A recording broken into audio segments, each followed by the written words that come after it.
ఇది intermediate first ఇయర్లో ఉన్న ఇంపార్టెంట్ క్వశ్చన్స్. ఇందులో ఫస్ట్ మనం షార్ట్ ఆన్సర్స్ క్వశ్చన్ చూద్దాం. ఇప్పుడు ఫంక్షన్లో ఉన్న ఫస్ట్ షార్ట్ ఆన్సర్ క్వశ్చన్స్ ఏంటో చూద్దాం.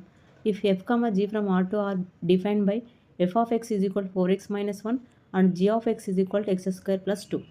మనకి f of x, g of x అనే 2 ఫంక్షన్స్ ఇచ్చాడు. మనకి కింద ఇచ్చిన 4 questions g circle f of x, g circle f of 1, f circle f of x, g circle f circle f of 0 values మనం find out చేయాలి. First దాంట్లో ఉన్న g circle f of x మనం వాల్యూని ఫైండ్ అవుట్ చేద్దాం. ఇప్పుడు g circle f of x తీసుకున్నట్లయితే first one ఇది g f of x. g f of x means ఏంటి? మనం f of x వాల్యూని g of xలో సబ్స్టిట్యూట్ చేస్తాం. మనకి f of x 4x - 1 ఇచ్చాడు. ఈ 4x - 1ని g of xలో x value substitute చేస్తున్నాం. x² + 2 ఉంది. x² + 2లో x ఈజ్ ఈక్వల్ మనం ఇక్కడ 4x - 1 తీసుకుంటాం. So x is equal 4x - 1 అంటే ఇక్కడ 4x - 1 హోల్ స్క్వేర్ + 2 అవుతుంది.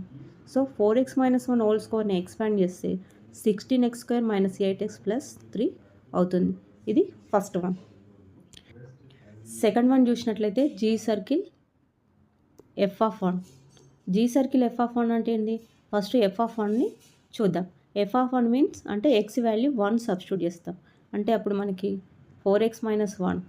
సో 4 of 1 - 1 ఈజ్ ఈక్వల్ 3 అవుతుంది. మనకి f of 1 వాల్యూ 3 వచ్చింది. నెక్స్ట్ మనం దీన్ని తీసుకెళ్ళి జీలో సబ్స్టిట్యూట్ చేస్తాం. g ఏంటి? x² + 2.